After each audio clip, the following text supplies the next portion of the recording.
Welcome to Thursdays at 3 p.m. Eastern Standard Time. My name is Jessie Ott, the host of this podcast, which is all about beverage innovation. I talk with innovation pioneers from agriculture to glass. Thank you for listening, and be sure to subscribe to be notified of all new episodes.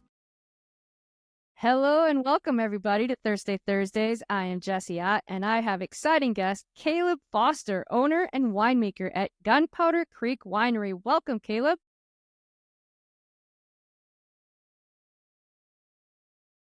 Yeah, of course. No, I can't wait to dig into the story here. So where are you calling from, Caleb?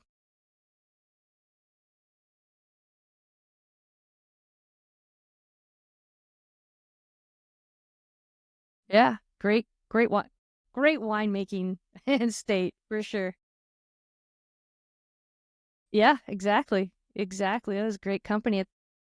It's been bought and sold and all that now, but yeah, great wines, amazing quality for the price.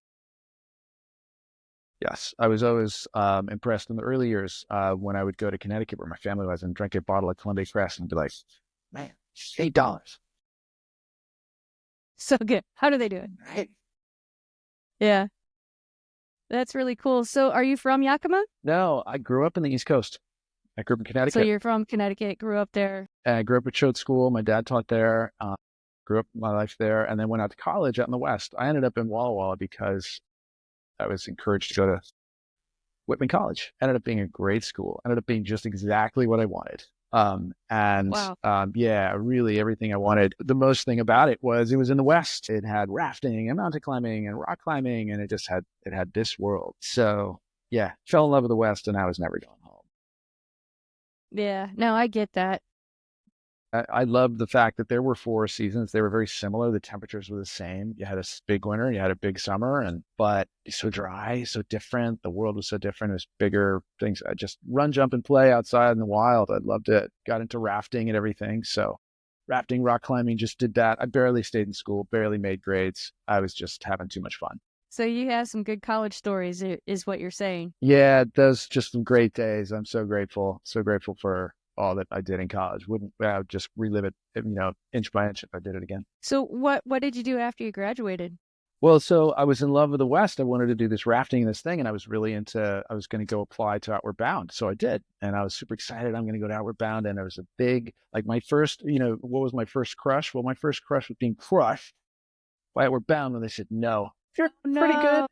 Looks like you have fun out there, but we need you to do more mountain climbing and all these other things. And I was like, I just was devastated. So my big life dream of working for Outward Bound and the professional industry of the outdoors was just like rug pulled out from underneath me. And I was living in Walla Walla, staying an extra year with my girlfriend. She was going to graduate later. And I was like lost. I was so bummed. So I went to work at a restaurant, and I'm terrible at that. So bad. It's hard. It's hard work. And for what I now know, an ADHD guy, I'm just like, oh, this is not my thing. And it's indoors, and I want the outdoors and all that stuff. Yeah. I just couldn't keep the mental log of all the chores, all the work, all the food orders, and put it in the right structure and time frame. So I went out to do what my dad and I had toured California to see friends after graduation as a graduation gift. We drove down and back, and we toured a winery, had a really fun time. I can't remember the winery, big one in Sonoma. But it had this really big, long tour, about 4 hours, and it was just full of just ridiculousness, and long stories are just totally made up. It was great. It was a lovely tour. So my memory of a winery was interesting. When we drove back to Walla Walla, we drove past Woodward Canyon and Lake Hole 41, which are neighbors in Loudon on the highway, the one and only highway back in from the west, Walla Walla. And I remembered that. And I thought, oh, maybe I'd go out and look at a winery. So I just rode my bike out to Loudon from Walla Walla, which is 13 miles. It's July, so it's 1:03 out. And so I get up early and I ride out to there when they open up at about 10. I went to Lake Hole 41 because that's the big one, the good looking. And I actually didn't really notice Woodward Canyon. So then I get to Lake Hole and I look out in all these windows, and I could tell that they're looking at me. And I'm like, well, I was going to put a collared shirt on because I rode out in a t-shirt. And I'm like, well, I can't put my collared shirt on in the driveway and then like walk in and ask for a job. So I'm going to ride to the neighbor's house and get dressed in their yard and then come back. So I went to the neighbor's driveway, which was Woodward Canyon. And I look up and button up my shirt and I look up. I'm like, Woodward Canyon Winery. Well, I should go in here. They didn't have any windows. So then I just didn't get dressed. So I go in there and I apply and I talk and visit with this woman, Sharon Lentz. And I'm fake tasting. Like I didn't come to taste. Like the winemaker's not there. So I kind of don't want to stick around. And she can kind of tell, but she's sort of giving me a tour of wine and there's nobody there. There hasn't been anybody there all day. And she's like, you're not here for the wine, are you? No. And she said, well, what are you here for? Well, I maybe thought I could look for a job. And so she willingly let me write my name down. A week later, the winemaker gave me a call. Rick Small gave me a call. And he's like, hey, so you went to Whitman College? Yeah. Well, why don't you come on down and we'll see what you can do. And it was a longer conversation than that, but it was basically, that's what he said. And I hung up the phone and was like, did I just get invited to work? So confusing.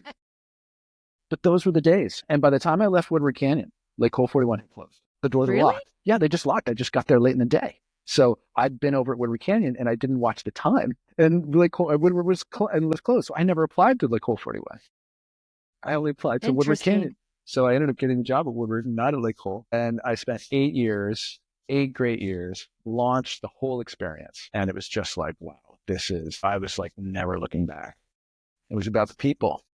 It was Rick. Yeah. And it was my friend Renee, who I started to work with, Renee Tickerina from Camba to Guanajuato.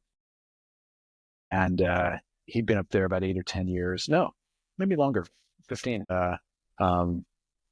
I just adored and learned so much from his work ethic, which is very different than mine, and Rick's work ethic, which was different than mine. And I just learned so much, but I loved every day. Like on Sunday nights, I was like, yes, Monday morning, can't wait to go to work. That is awesome. I was amazingly That's awesome. when you know you found your mission in life, right? Yeah, definitely found my people. I didn't know it was my mission. It felt kind of weird, super exotic. Making wine, it felt really exotic.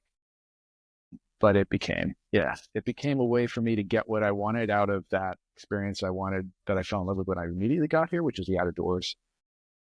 Got to, get in touch with the vineyards.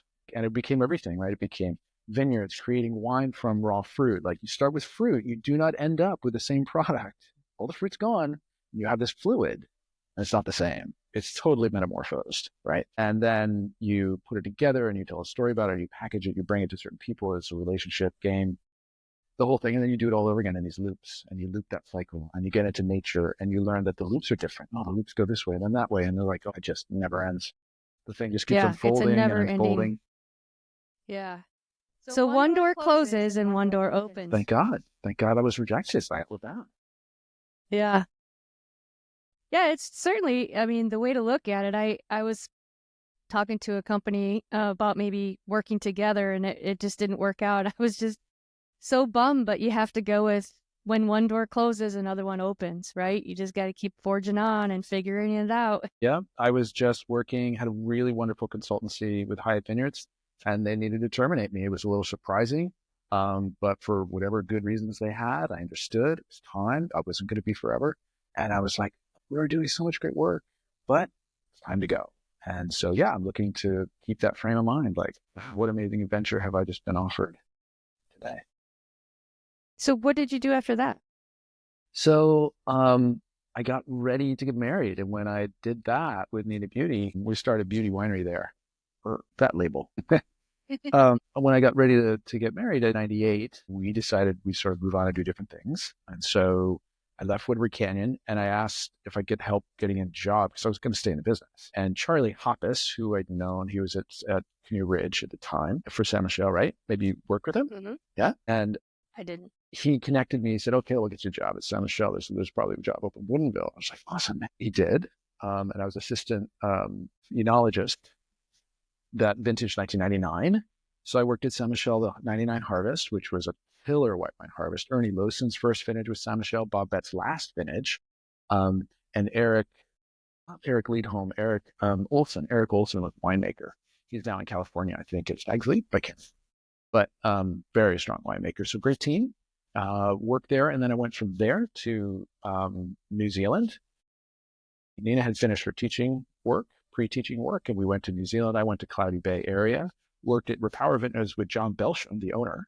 And John Belsham hosted, it was about a 10 or 20-year-old winery at the time. It hosted some of the greats. It hosted Shingle Peak, Wairau River, Babbitt, Matua, Nautilus, Jackson Estate, Wairau River from across the street, Phil Rose's property, John's own project, Fox's Island. A heap of gorgeous wines were made there. They normally did 4,000 tons. The vintage was affected by frost, so they did 2,000 tons. So it was extremely high quality vintage. And I remember tasting through the wines with John. I got really lucky. I mean, I looked around me. There were 13 people, new people from around the world there, Germans and Australians all over working there for harvest. And I looked around and I'm like, why didn't I get the job at your side? Man, because there was some really good Germans that really knew their shit on wine. But I got to be his right-hand man, tasting every single wine every day. So his regime was, you had about 200 tanks. You taste a wee cup. You take the sugar and temperature and get the sample in the wee cup, put the wee cup on the table, and he and I would go through and just taste and spit to make sure it tasted okay and wasn't produced. And it was in a progress, a good progress. And as we're going through that, I looked up, I'm like, dude, I love New Zealand wines, but these are smoking amazing. And I was like, oh, is this good? And he said, no, this is a particularly good vintage. So that was crazy That's fun. cool. Yeah. And yeah, it was so good for me because I thought I knew everything, this hot shit. I'd worked at Woodward Canyon. He was absolutely the top of the heap at the time. He had literally been on the Wine Spectator Winemaker of the Year in 1994, or 1993, as the front cover guy, right? And I remember that article, but it was the April Fool's article. Rick was like, oh, perfect. It's the April Fool's article. And like the cover of it was an April Fool's thing, 3 pages of April Fool's jokes from the Wine Spectator. And then the 4th page was him as the real cover, Winemaker of the Year. He took it really well. Oh. But yeah, I mean, I remember seeing that magazine, holding it. And for me, I went to work at this little winery and everybody said the wines are great. I'm like, cool, that's really cool. Then I looked at that magazine. I was like, for real? Like, this is where I work? Whoa. And what struck me was not that anything that I was awesome sauce, but they're like, oh my God, I can't make any mistakes here. I got to be wicked careful. Like, this guy's work is that meaningful? Whoa, am I lucky to be a part of that? So I went from that to San Michel with Ernie Lewison and all this greatness, right? San Michel's just really cooking in 99 and killer wines. And left over New Zealand, I thought I knew everything about making wine, and I didn't. I was like, what is this thing going on in the ocean? I'm so confused. Where are you picking right now? It doesn't make any sense. The numbers are wrong. And they're like, the numbers are perfect. I'm like, I don't get it. The wines are great. So that was really great, sort of getting me out of my zone and getting me and really understanding what wine growing was. And then coming home, Nina and I decided to start our own winery. And we were going to do the Colsini Creek, Andrew Will kind of thing, go up to where people live, go up to the Sound and start a winery up there where all the people are, and then bring the grapes in a truck over. And went up to Mount Baker Vineyard. Ever been there? No. Yeah, it's on the way up to the mountain to ski Mount Bachelor. Mount Baker. And sleepy little vineyard in the pine forest, like the worst place in Washington to have a vineyard, period. Grew Sigareba, a little bit of Pinot Noir, and I think a little Riesling. Very, very light wines, not great wines. But I was like, well, they're going to host us and we'll make 20 barrels in the corner kind of thing. And I was making their wines. The relationship fell apart, not because of the wine quality, but it just fell apart. So I went down to see my friends in the Columbia Valley where I was getting Chardonnay and some grapes I was about to harvest. And I went into Connerly Vineyard that Jerry Bookwalter and Tom Thorson ran. And I said, hey, Tom, I don't know what I'm going to do, man. I've got this 10 tons of Chardonnay, or I've got this acre of Chardonnay. And I'm like, I don't know where to put it. He's like, oh, no problem. Let's call Jerry. Called Jerry. Jerry, I'm here in the vineyard with Caleb. He needs a place to make wine. And Jerry just literally said, send him down. Was it done? So I moved into Bookwalter in 2000. We made the wines there. John Bookwalter was taking over Bookwalter, and he and his dad Jerry had just hired Zelma Long. And so I met Zelma Long actually for the second time. I met her one day in '94 when she was talking to Rick Small and Gary Figgins about starting a winery in Walla Walla. Instead, she and Phil started a winery in South Africa, Villafonte, which I'm sure you've had the wines, great wine, in Parle. And when we worked together for Harvest, John Bookwalter, Zelma, and I, and that sort of trio or quad with Jerry, his dad was still working there running the vineyards. I got to know Zelma. And then when I left, they appreciated my work because I was able to work with John and translate Zelma's style recommendations into actable, executable clarity that John was not as clear about. He's like, well, you understand what she's saying, Caleb, right? I'm like, totally get it. We'll do exactly what she says. And he was like, done. And Zelma came back after Harvest. She was like, well, that went well. And I went into the meeting and I said, and they pretty complimented me for the effort that I brought. And I said, well, thanks. And I asked Zelma, I was like, so I'd really love to make a great Chardonnay, and I know you make a great one, and you're an amazing consultant. I don't know, I can't possibly afford you, but could we maybe just work on a little project about that big called Chardonnay? And she said yes. And I'm sorry. I was like, I'm sorry, what did you just say? She said yes. How much will that cost? And so she consulted to me that year. I thought would only be a year because I couldn't afford any more. It lasted a decade. Wow. Extraordinary consultancy. Absolutely launched Beauty from an utter startup of 20 barrels to getting on Food and Wine Magazine Wine of the Year, to being in the Food and Wine Pocket Guide 3 times, to being in all of the top 100 lists at least once, if not twice. Wine Spirits Magazine, top 100 wineries twice. Just the ride was like a rocket ship. It was amazing because she knew what to focus on, and we did it. Yeah, we did what she said. That's a great relationship. It was an incredible relationship, And I remember a guy, he was writing an article about us. He was the reporter for wine at the Union Bulletin in Walla Walla, and he was writing stories about all the evolving wineries in Walla Walla. And he called me up, and Tom was like, Caleb, so I don't get it. Like, it was our 4th or 5th year and Beauty and in Walla Walla. And he's like, I don't get it. Like, why don't you have a consultant? Like, you made wine all around the world. Like, you don't need a consultant. All these other guys need a consultant. And I didn't have the answer at the moment. The next day, I thought about that question. I was like, what is eating at me? I'm like, oh, this is what I needed to say to him. He was like, Tom, you're in print, okay? What if Walter Cronkite took a personal interest in your work? Would you spend time with him? I mean, right. I had one of the greats. Yeah, you take that consulting. Yeah, for sure. Yeah, well, I'm sure she enjoyed it just as much as you did. I don't know how, I don't know much about her and her background, but 10 years is a great, it's a long-term relationship. That's a good relationship. It really was. And in fact, I said, wow, we had a great first year. This is amazing. I thank you so much. We've learned so much. And I guess it's over. And she looked at us and she was like, no, I'd love to continue. I was like, really?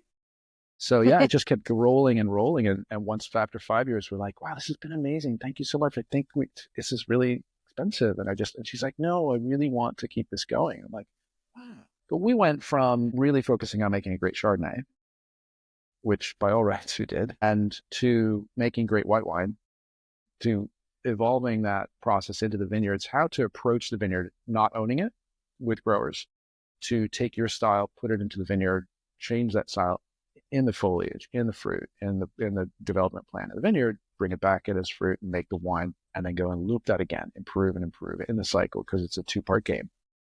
And that's a 3-part game, sales, right? 1, 2, 3. Right.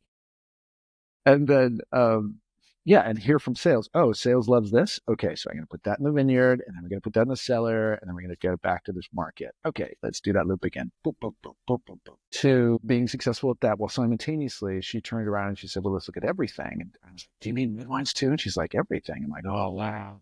And then she said, well, I'd like to look at your finances. And I said, would you please? And I opened up all the books and all the money and all the ways we did things. And she showed us how to not so much how to run the money, because to both of our amazement, we were doing really well, but how to not do that crazy thing over there that you shouldn't be doing. And don't do that thing that looks like it's making a lot of money across the street, because it's not. And here's where people waste a lot of money regularly in the wine business. So don't do that too. what to invest in first, and then what do you invest in next, and what do you put on top of that, and wait, don't do that first, do it fourth, and then on fifth thing, you're going to do that. And she put things in order. Nice. It's So extraordinary. it's a superpower. It's a superpower and enormous depth.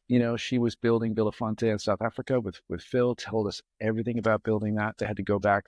First, they were going to plant the vineyard. They couldn't get any clean plant material, so they had to start a nursery, clean up from shoot tip growth all of the plant material in South Africa so that they had virus-free stock. Then plant that virus-free stock in Belafonte, then make the wine, and then sell the wine. 5 to 7 years after starting their program, they had their first harvest. That's crazy. It's an amazing story.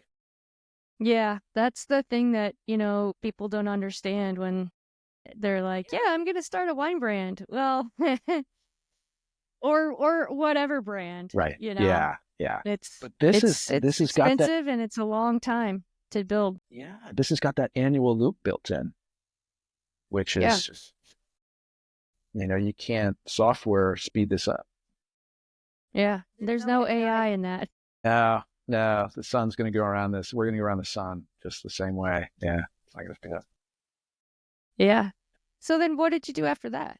So I got divorced, Your next move? And in 2012, Nina and I divorced, and I pretty much handed the winery to her. I was like, it's got your name on it. You want to run it? That's the appropriate splitting. And so I went on to work, I connected to Delicado Vineyards and was going to do some work here in the Northwest. They just turned the idea down after a couple months, and then went to work for Double Canyon. My friend Will Bechtel called me up. He had developed Double Canyon and had restarted the brand with Crimson Wine Group. And he basically called me up. He's like, hey, look, I want you to go down and interview and accept the job. It's sort of pre-primed and pumped for me. And then we'll get started. And so I said yes. And we made a really lovely 2013 vintage, made that wine, the red wine for Double Canyon, and relaunched that brand that they'd started 10 years ago and then sort of mothballed in the 08-09 financial debacle that so many suffered. And then did that for a year. They let me go. Hired someone out of California to replace me. And then I went to work for John Bookwalter that summer in 2014. Went back to Bookwalter, scene of the crime. And it is a tiny little world we live in the wine business. It's really, really small. Yeah, so, it really is. Yeah. So, and in Washington, and I knew John's portfolio. He knew my work. We knew we'd be successful together. It wasn't a question of the wine quality we were going to execute. It was just a question of do we see the world the same way? And we didn't. I mean, he was a huge, loved this California idea of super late long hang times, which Zelma had worked with him on for a decade, and trying to get the wines riper and riper and pushing into the vineyards of smaller crop, riper and riper wines. I simultaneously, while John and Zelma would go visit with John and then days later come work with me. And I would hold this other theory, nope, harvest is mid-ripeness. Harvest is right around 23.5 to 20. It's just, I picked almost 3 weeks before John. And he would watch me get on these screaming high lists and I'd be like, grr, And so he hired me knowing that I could execute. And we had a great time. We really had a good time. He was reluctant to let go of his style and let me just do what I knew intuitively was the right thing. Was my style. But in 2019, I was working with Tom Thorson, and he just had a breakthrough moment over a lunch, and we were saying certain things about the vineyard, and he literally says, "Okay, enough. You guys got it. I'm up." And he just literally got it, walked away from the conversation as a gesture that winemaking's yours, Caleb. Go do the thing. Wow. Okay. And and he was a very good businessman, so he was very focused on sales. He's a great salesman and a great business developer, and he just realized I really do need to let this go. I need to not micromanage my winemaker. If he's going to do great work, let him do great work. And then we put wines on the top 100. We put the Reader's Cabernet in the top 100 wines of the year next year. Wow, that's awesome. Yes, plus other top 100 lists. So, and that was the first vintage that let me just do my thing. It was 2015, the hottest year ever, and we picked the earliest I'd ever picked in my life, but it was ripe. It was ready. We had an early flowering in May, and never before. And picking was done. We were done by October 1st. We picked a third of our fruit in August. Never did that before. Never. Wilbur Canyon used to say, "Oh, we don't pick before the county fair," which is Labor Day. And we didn't pick Chardonnay before then, but we picked everything in September and put it on top 100s all around the country. It was fun, a lot of fun. Yeah, that is really fun. Yeah, no, it's totally fun. So went from there. So spent really good years there, 7 years there. And then in 2020, my parents died together in a short period of time, at the full age of their life. They had a wonderful full life into their 80s. But both died together, and that really impacted me and shifted my mind frame of where my life was, where I was, what the stage was, and all those things. And I felt the need to Yeah. leave the work. And then started the journey that you and I talked about when we met, was this sort of, I stepped out at Bookwalter at that hour and I looked myself in the mirror, having seen what John had to do to rescue his own company in COVID. And he did a fabulous job of doing so. He perhaps had a year that was almost double the year before that he'd ever had in terms of revenue, top line. And I watched him do it. He did it. He had a normal winter, and then COVID hit. He had a great March because he sold a lot to Costco. And then it went silent. And April went to no orders first week of April. Wait a minute, no orders second week of April. And that kept going. And John said in early May, he said, it's been donut holes all month. And I am like, he's literally sweating bullets. He's like, I can't take enough heart medicine. Like, it was just really rough on him, right? We're all in rough spot in May of 2000. But he rescued his company. He made decisions around digital marketing and how to relate to people, how to relate to the marketplace, everything. He said, we were a team. And I had an interesting COVID because I went to work every day. I went to the same building with the same team. It was half the team, right? He shrunk it down to the essential core team. His restaurant was just doing pizza and takeaway. But he said, everything and anything, whatever you thought might work, it's all front burner now. And put that burner on high. We're going to cook at all these things. And he just did, and they did, and they executed, and they made millions and millions of dollars doing that. And then when I left Bookwalter, I was going to go back and do my thing with Gunpowder Creek, right? With these wines I've been making there. I've been making these wines, my own brand. And I realized the world had changed. And I said to myself, you're going to die an old dog in the corner using the same old tricks if you don't change to a digital world where you literally live out of your cell phone. You have to get on the other side of the cell phone and sell your wine through it instead of buying stuff. Because I was buying, we all were, right? Now we're all like living and buying on our cell phone, from Amazon on down. And I needed to get on the other side of that button and sell my wines out to you that way. So I did all the courses, and I knew I didn't know how. But I knew the future of success in any business, and particularly ours, was to do what I saw John do, which was to get a sale proposition on the cell phone, one way or the other, and sell a ton of wine. And I'm like, that's what you got to do, Caleb.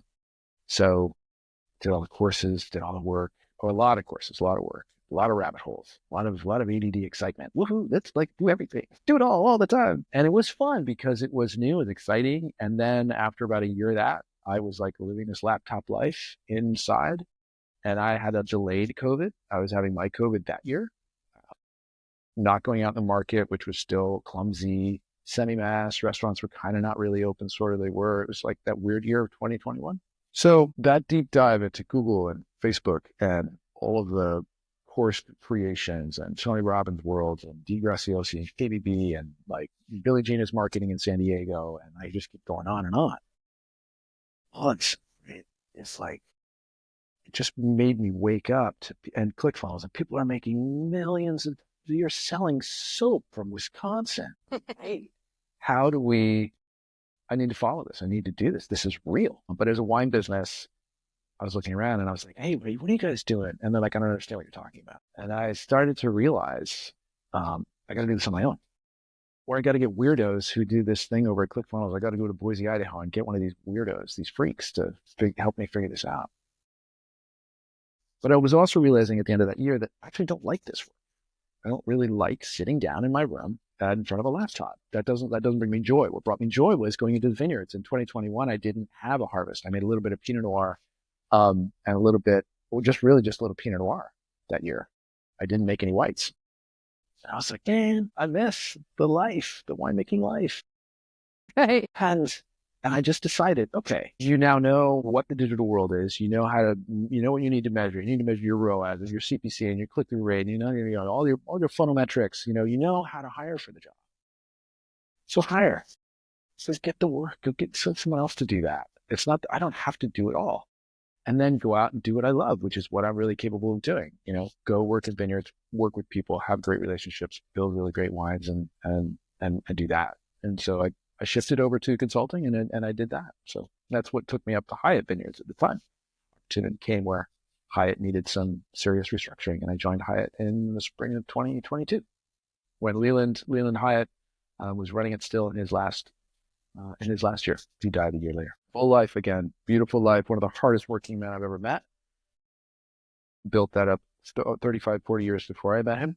I knew of how great the property was. It was a famous property in 92 when I was working Walla Walla, and I was like, wow, cool things happening up there. I never ended up going and visiting, but because I remembered his fame and success at the time, I was very interested in this property in 2022. Met him, liked him, really wanted to help, was very curious. And because in the big picture for me, I'm really, really interested in like the long story Washington wine. I've been so lucky to start when Walla Walla had 7 wineries. Seven. I mean, Wow. Walla Walla, when I was at Whitman College, I walked home. We would go down to this one cafe called Merchant's Deli, Main Street, and then walk back to Whitman College 6 or 7 blocks apart, went down. And one day, sundown in the winter, I literally walked back from having coffee there to school, and a tumbleweed blew down the main street where no cars were parked. I was like, for real? That's how sleepy Walla Walla was. It was like Luke Skywalker said about Tatooine. He's like, well, if there's a bright center to the universe, this is the planet it's farthest from. Like felt like the end of the line. And now it feels like the Axis Mundi. I mean, it just feels like you have arrived in wine country when you get there, right? What a change. And that's a huge part of Washington wine story. It's like, well, I used to have 7. I got in the car once with Rick Small in a Suburban. We're driving to Walla Walla to go grab some stuff for some reason and come back. He was in Loudon, 13 miles west. The only road, Highway 12, goes in. He lived his entire life there at that shop, where his dad's shop, which he took over. He's there, and I'm here, and he looks across me to the west, and he just looks across me, and he just says, you never even had to look.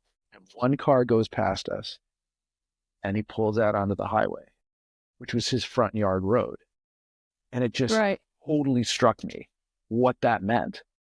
He lived his whole life growing up at that shop, his dad's wheat shop, just pulling out of the driveway right onto Highway 12. There's never anybody there. There's no one there. Ever. And I was like, my God. And then I thought, but wait, you started your winery at an address where there's no traffic? Right? I mean, so one of my YouTube desires was, in that long story, Washington Wine, it's like, I got to capture those stories. I got to get them to tell those in their live stories. I did that a little bit with Jerry Bookwalter. He told me some cool stories about the past. I think the backstory, right? The origin story of Washington Wine is still there to be told. Some marvelous people have just passed away. Leland Hyatt passed away. I wish I'd caught a story from him. I missed that. I'm so sorry. We were about to do that down the month, and we talked about it in December before he passed away in January. The fellow from Colombia, the great winemaker from Colombia, he's passed away. Remind me his name. He was the MW. In any case, he made great wines. So there's some people who've passed away, and it's great to tell this story live in person in their energetic state, in their style, their origin story of why they do it. You know, like I want to ask Rob Griffin, like, Rob, like, you're a total success in California. Why? And what is, like, Deborah saying to you in the car as you're driving 1,000 miles north out of California? Like, why are you going to Pasco, Washington, to make wine? What are you doing? And I want to hear his answer, because only he can say it, right? You can tell the story. Oh, I came here, I did this, and this happened, and that happened. That's fine. Anyone can tell those facts. No, only Rob could tell you the feelings he had in his skin when he was like, yeah, good Lord, I showed up in Pasco for the first time, and there were no cars. They're there, right? They're just tumbleweeds. They're just tumbleweeds in a shack, a tin shack box, and that's apparently the winery I'm supposed to go to. You know, that was the Washington wine that I arrived at. Yeah. And you thought you were going to be an outdoorsman. Well, I did as much rafting, rock climbing I did all the while, of course. Yeah, for sure. For sure. Yeah, I'm sure you still found adventure things to do. So you've mentioned quite a few people.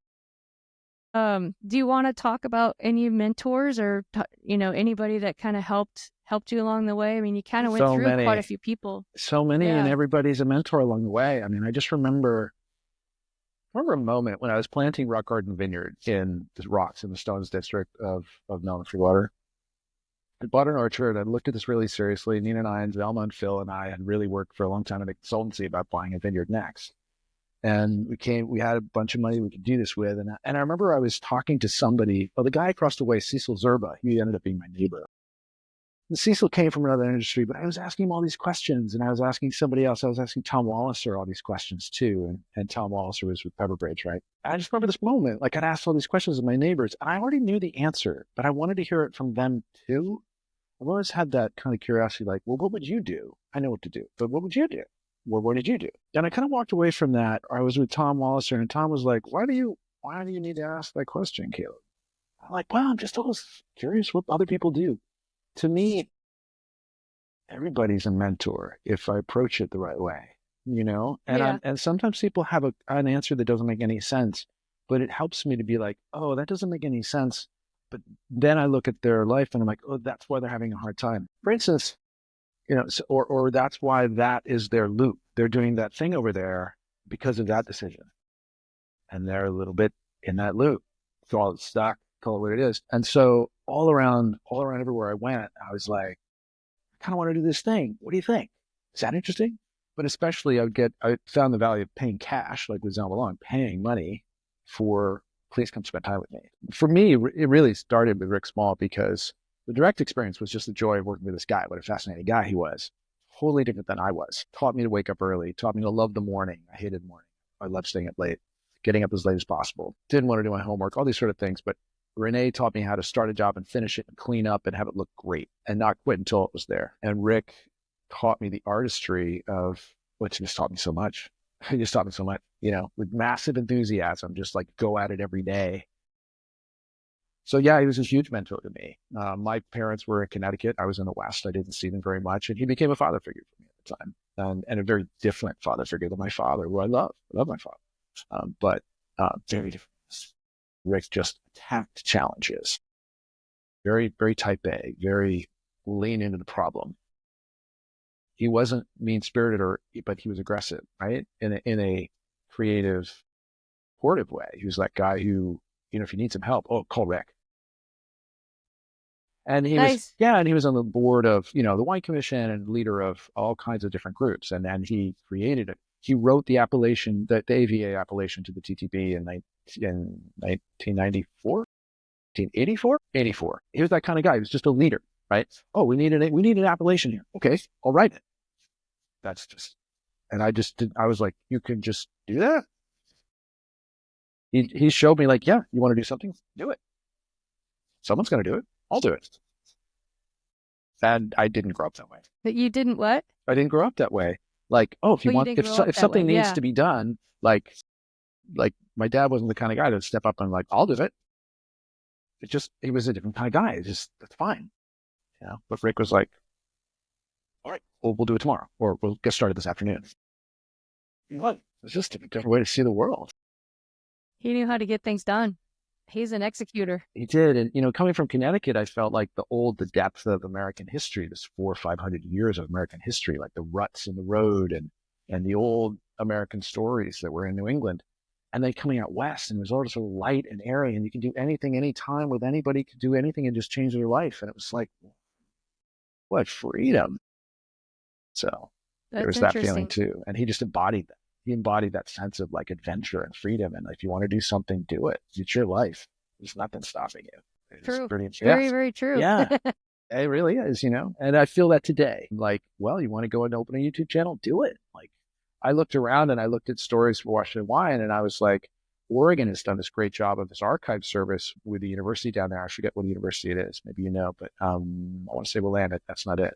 It's another one. But they're archiving literally the papers, the books, the notes, the writing journals from the original winemakers, Rachel Adelsheim and Irie, and all these, like literally the paperwork that they wrote their own paw in, and they've got it in the cabinets, and they're securing away the history of Oregon wine. And Wazoo has picked this up too. But when I heard about that archive, which is now a 10-year project already, 10 years old, I felt Washington doesn't have this. And then I heard of Wazoo is taking the charge. Okay, that's exactly where it's supposed to be. It wasn't a personal project, but I was like, the story of Washington wine needs to be told. We need to record it. We need to have it in multiple formats. We need the written format. We need the audio format. We need the visual format. And so that's been my desire on my YouTube channel, which I'm really working. I did an interview with Rick Small. It was on a cell phone. It was clumsy, but we're going to do better sound and use the right tools. But I really want to do that story, that backstory, so that they can tell their story, in their own life, about their life. You know what I do, so I love it. Bingo. So yeah. I think that's fantastic. I think there's a lot of great people within the wine industry that you can interview. I mean, what about even like a Ted Basler? Yeah, I don't know what he's up to anymore, but wouldn't it be cool? He was sick for a while. I think he's still alive. I hope so. I'd love to. And I'm sorry to miss, the fellow who started Long Shadows, who was at Saint Michel when I was there. He was CEO for 2 more years. But Alan Shoup recently passed away. He would have had great stories. Bob Betts, right? He's been doing this since 78. Ernie Lawson. Even there's a great guy, Merle Rickey. Man, he was at Saint Michel in '99. He was all silver haired at the time, but energetic outdoorsman. Like he would just go for a hike. He said, "Oh, we went for a hike. We went up Shuckson yesterday." I'm like, "You went up in Shuckson on May? How do you call that a hike, dude? You're 64. Like, wow." But he was that kind of guy, and he was the cellar master, and he had an archive just in his brain. He's like, "Okay, look, we've made everything under the sun. We've made Loganberry wine. We've made it all. Like we made Riesling in barrels." He's like, "Oh, don't do that. That's a bad idea." He's like, but he showed me the cage. They had this wine cage in the basement, at Saint Michel in Woodinville, just like almost a football field. Not quite that big, but it was big room. All the experiments, all these bottles of all the experiments labeled and identified going back decades. And he made most. That is really the stories he could tell, right? But even Doug Gore would be great. Doug Gore came up here early. I just interviewed Tom Campbell, owner of Tanjuli Winery. And Tom's been in the business 40 years. 40 years. He came up here and started some very early projects. He started Whale Run, which then had to become Covey Run because of a brand conflict, and a lot of other work. Yeah. He came up here right around the same time as Mike Janik. Yeah. So yeah, those are all great people. Nice. You're right. Yeah. Yeah. What about any resources that you recommend people to check out for, maybe probably like for a winemaker, since that's kind of what you do, or digital, if you have some digital courses that you recommend that were helpful? Yeah, I think that's really a big thing that's needed in the industry. And I'm really working to put that together. I mean, we chatted a little bit like how we should put together like, a PDF on like really great materials. Like you've got a really beautiful email signature that's really clean and clear that links to these other great, a great description of your business in those links. And those kinds of things, I think, they're essential, right? 20 years ago, you had to have a website. And nowadays, your links have to work. And they have to go to all environments, right? They have to go to auditory, visual, and video environments. And then they link to your website and your sales page. I mean, these are essentials. These aren't like good ideas. They're like, no, this is the structure of business today, period. And so many wineries don't have that. I mean, they just don't. And there are wineries who don't even know that you can link your Instagram channel directly to your cash register with a few pushes of the thumb. They just are unaware. And so, and if they are slightly aware, they're too confused and scared to even do it. So I guess, can I point to that? I want to. I'm building that. And I want to build it with really smart people. It takes time. But I want to build it with really smart people so that they're valid. I was looking at, I know it's a little bit of a rabbit hole. Sorry, follow me here for a second. But on LinkedIn, Paul Mabry posted after the Silicon Valley report just last week about, he got this angry rant, and he went on this angry rant naming names about these bullshit websites that really mislead wine business and steal their money and are abusive. And he's like, enough of this. 20 years ago, this stuff should have aged out. People are still pushing these websites that are clumsy, cause high cost to the wineries, ineffective, don't link to their social media. And he's just like pounding and pounding. It's like, stop hurting the wine business. And it's true that it's so much of the wine business is owned by people older than me who just didn't want to go through that learning curve. And the problem with the thing that I see is that not having gone through the digital learning curve is you don't know how to hire for it. You get scared to hire for it because somebody's starting to do stuff and they're speaking Greek. And you're like, wow, I need a Greek translator. I don't know if they're doing the right work because they're speaking Greek. So if I even watch their work, I don't know if it's the right thing to be doing, but I have to pay them to do it anyway. Does that make sense? So, Greek equals digital marketing. I can't interpret if what the chore they've done this week or month or year is on target. They tell me it is. And honestly, I would say one thing to the wine business, one of the things that you're going to metrics is how much money did you bring in newly from those chores? It is a chief and core basic metric. And the days are over when building a great Facebook business page is great enough, even though you don't take money on it. You need to monetize it. And not because, for a lot of reasons. Number one, because it's just the way things work. More than ever, we're working on our cell phones. I guess all I have is this message of like, we must do that. The answer is, do we have those links? They'll be coming, I guess is the deal. I'm going to build in the link tree and the Instagram and do all those things and offer those deals. And I want to have a course. I'm really looking for following Paul Mabry's caution of beware of snake oil, of which there's unfortunately too much in the wine business. I really want to lead people to say, stop paying attention to this and do pay attention to this instead. Go to these places. These are sound, true businesses that will help you. ClickFunnels and, place. I just heard of another place. I want to get it right. I want to say Prime. Did an hour Zoom call with this fellow from Prime, and he has something called Media Milk or something, but it's basically his company does social media metric linked sales to your cash register.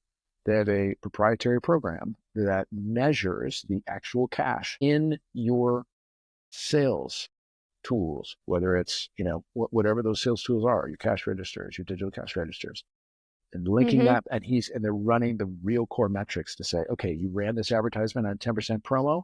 This is exactly how much cash that brought you back. Not a Facebook ROAS link. No, real cash, because that's what's in your cash register. And it doesn't matter what your cash register looks and feels like, what brand it is, doesn't matter. They can put this together. Now that's valuable. They're going to, they said they have a starter program for $3,000 a month plus $1,000. They recommend $1,000 advertising on Meta. For $4,000, that's a $50,000 a year job. At any employee is going to cost more than that. That to me, that'd be a smart, wise thing to do if you actually truly measure your cash return on social media advertising. I do that instead. Yeah. There's tools out there too that automate talking to people, like on Instagram. There's mini chat where based on like whatever responses, it'll respond to them and then link the cart right there in the chat. Oh, I literally take those invitations just to watch the thing. I'm like, oh, I'm going to say yes. Yeah, DM me, and I'll DM the word. And then I'll be like, okay. And then they send this and it looks like that. I'll screen capture that and be like, okay. And then I hit the button. Oh, cool. And then they send me this. Oh, and then I get an email. Oh, then they ask for my email. Now I'm on their list. That's it. I'm on their list. Right. Smart. Okay. Oh, and then they want my cell phone. List. Oh, now I got my cell phone. Right. Okay. Yeah. And then, I'm like, oh, there's the funnel. And I'm funnel hacking, the process. I'm like, aha. And it is automated. Set it up once, boom. And you just build a list. Yeah. It's true. So all that. And you're on your way. I mean, you're what I want to grow up and become. Like, you're doing it with your program. This is it. We're watching the real thing. Folks, if you want to learn a lesson, she's asked the question, do what Jesse Ott does.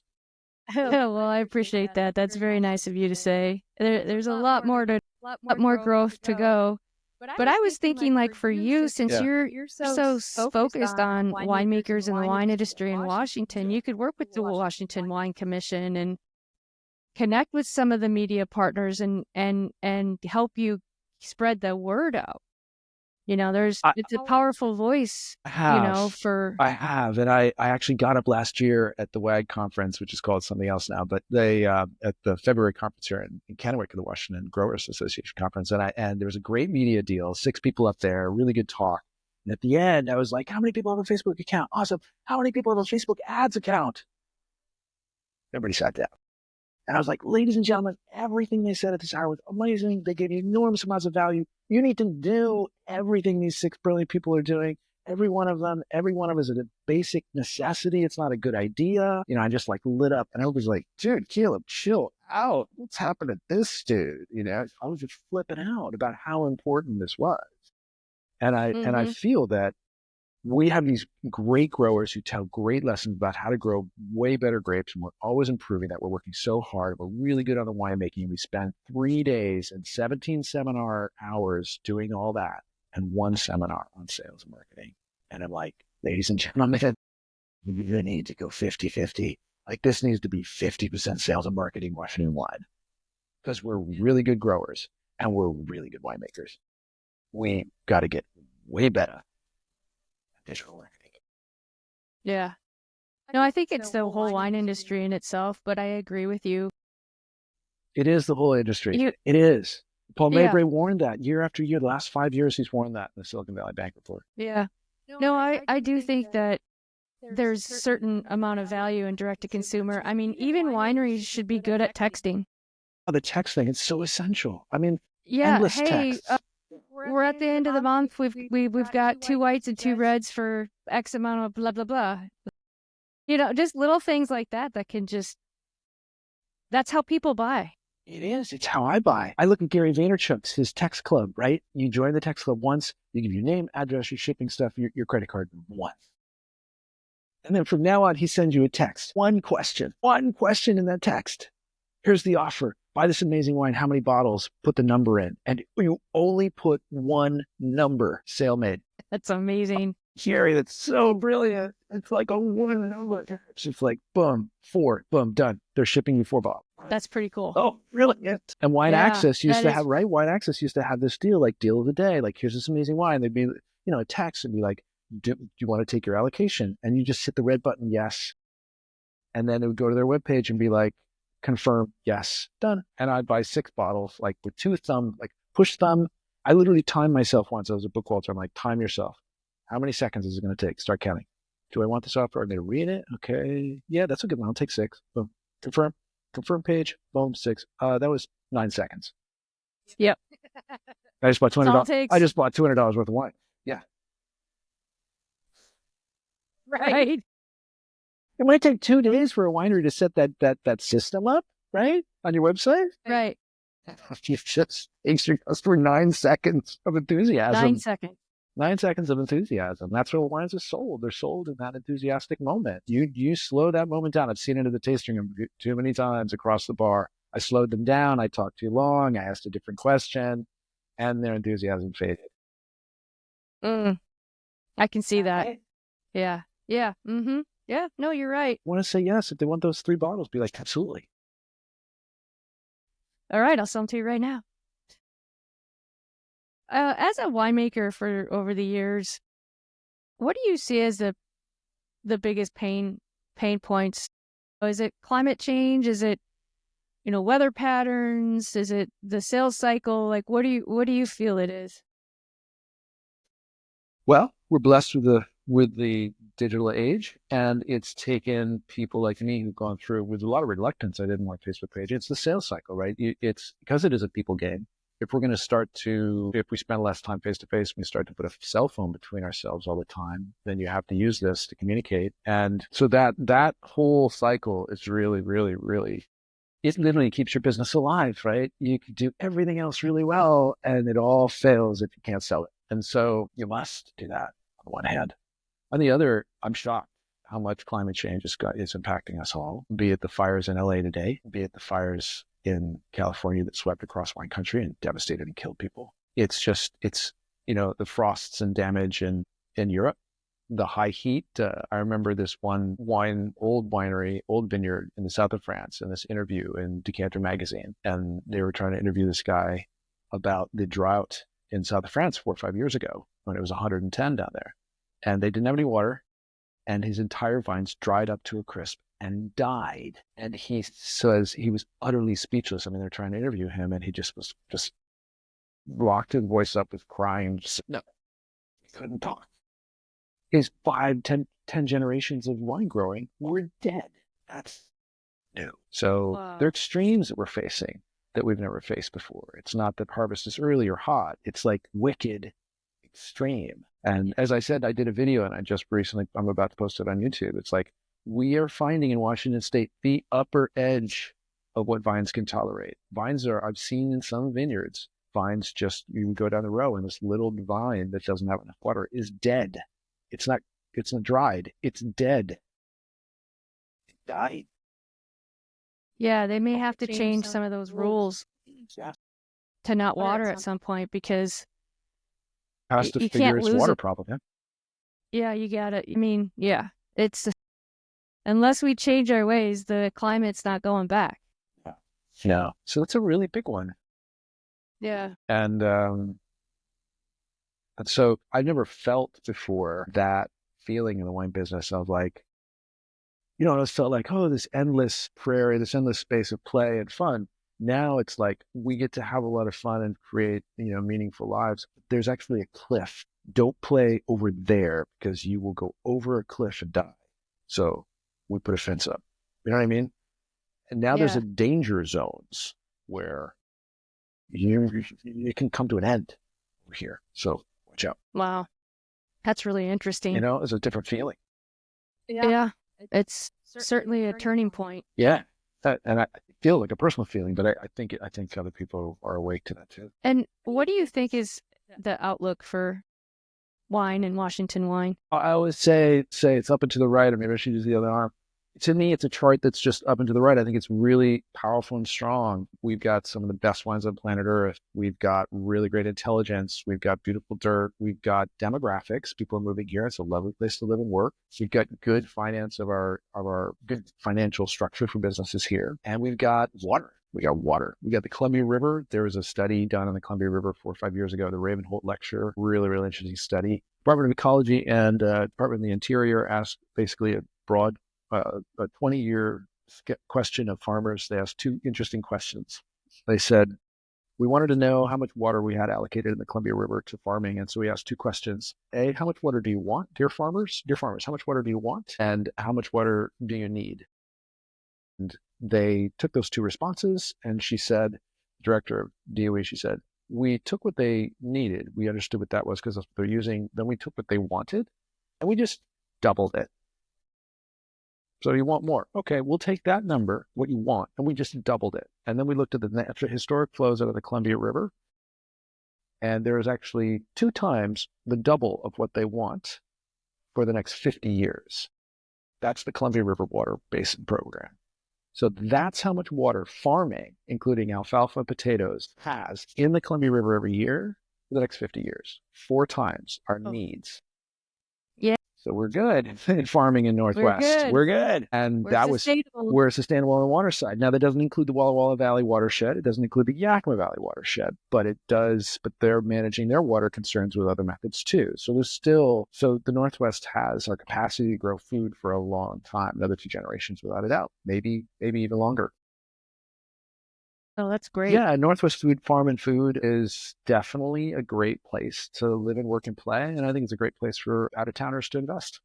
And there's room to grow. There really is. There's beautiful old estates like Hyatt, which have great history that can be revived, and all around Northwest, all around the Northwest. There's some beautiful old vineyards that could use a massive influx of fabulous investment.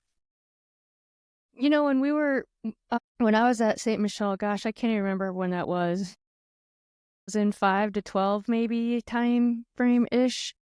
Anyway, we all were excited about Syrah. And we, Sideways had come out about Pinot and Merlot, right? Wasn't it Pinot and Merlot? And we're like, we need a Sideways movie for Washington Syrah because it's like the secret, it's like one of the biggest secrets in Washington. And so is it still a thing? Yeah, I mean, look at the crazy Syrahs coming out of Walla Walla. I mean, back in 98 and 99, Christoph was over at Waterbrook. I was over at Woodward Canyon, and he had his first harvest from Caillou Vineyard.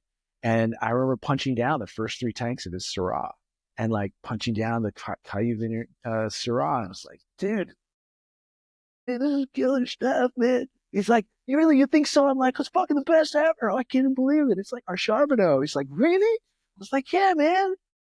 So I was so excited. And yeah, I worked with him in those first years. I remember seeing those original Rocks wines. And that's so cool. And that's why I pursued the one place I wanted to own land first, and we talked about this a lot, was in the Rocks. And I bought an orchard and planted Rock Garden Vineyard. which is now owned by the Walls. Yeah, I mean, super special flavor.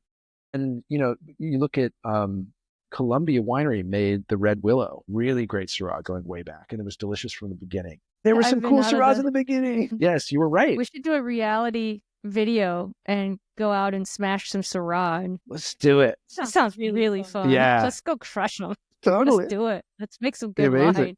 I love doing Syrah. I mean, I made amazing Syrahs. It was such a great adventure, you know. And Cabernet just does this thing, and just is this terrifying, you know, things just charge us through the environment. I'm number one. Don't get out of my way, you know. But no, Syrah's a crazy good Washington wine. Yeah, 100%. I've got to get my hands on doing something about it at some point. We'll grab a 12-pack of Syrah and just plow through it in a video. Yeah, Let's do I it. think that'd be fun. That'd be totally fun. You know, we could do. I've done live happy hours before. Oh, cool. Yeah, so let's get a maybe bunch of what we do winemakers is on. we get a bunch of winemakers on, and everybody picks one, and we all buy it, and then we taste it together. Love it. Or everybody brings their own, or we all have all 6 bottles or whatever, you know? Yeah. It'd be fun. Yeah. Let's do 6. All right. We'll round up some names and we'll get them all to say yes. We'll promote it well in advance and offer people to buy the wines if they want to taste with us. There it is. Brilliant. Well, I'll round up some people who are smart digital marketers, like Trey Bush, perhaps. Start there. Yeah, I was gonna say Washington Wine Commission, maybe. No, I'm just kidding. But yeah, that would be great. That'd be really fun. I can't do them all the time like I used to, but once in a while, if I have a good idea and a good cause for it, you know, this is something that me and you can do pretty easily. We can make this happen. Yeah, that'd be really fun, actually. Really fun. Yeah, and then after the 6, different types of Syrahs, we'll have great ideas on how to make a movie. Indeed. Yeah. Yeah. So what's your outlook? I guess we already asked that, didn't I? My outlook is really positive. I showed you the Gunpowder Creek wines that I've made before. I've made white and red, beautiful Cab Franc and Semillon. Those are two of my. Cab Franc? Oh, I'm going to send it to you. Of course I do. And Semillon, I make beautiful single vineyard Semillon. Oh, you're going to get all of these. And I make a super bizarre rare wine out of Walla Walla. This is super weird. Walla Walla Valley. Wow.